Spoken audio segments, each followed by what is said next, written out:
जय जोहार संगवारी आज बनाबर रमकलिया के साग। मार तनी खास कर देखा था रमकलिया एक बीता के यह तो बने सोझे और देह निमका टेलगा हो गए ने हो गए आगी लग गई ना भिंडी ऐसे करके रमकलिया जवान है दन बूढ़ा तेल जैसे करके टेटू टेटू करके देख लिया जी है ना जी लूज होई तक कोनो काम के नहीं है जमोला जैसे करके तरी पहले संभार के धो डालिया जी है ना जी दो ठंड ऐसे करके गुलवा गुलवा आलू लाल ले डालिया जी है ना जी बने चपटपा झोर बनेगा ये क्या निपोर तुम तो कढ़ा निकले जमोला जैसे करके बेड़ा बेड़ा कच कच काट डालिया जी है ना जी वाओ इसको मैंने अपने हाथों से चाना है क्या डम डम ये नहीं सुधरी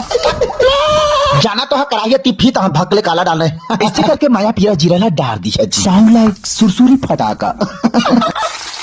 अन्य सुगर भुरवा हो जाता जमो तीन मात्रा डाल दिया जी है ना जी जैसे करके नूला पुरवा के तोप दिया जी बीच जैसे करके खोखरू करके पताला डाल दिया जी है ना जी जैसे करके लुकवा दिया जी जैसे करके लाल भूरा पीला के घोरबट बना डाल दिया जी कितना गाढ़ा है ना अन्य सुगर जब मोह गल जाता जैसे करके जमोला सरबेट दिया जी है ना जी जैसे करके तोप के 1 महीना ले चुरन दिया जी है ना जी तुर बढ़ के पावर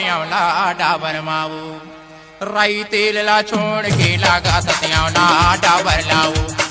राई तेल ला छोड़ के लागा सत्यावना डाबर लाऊ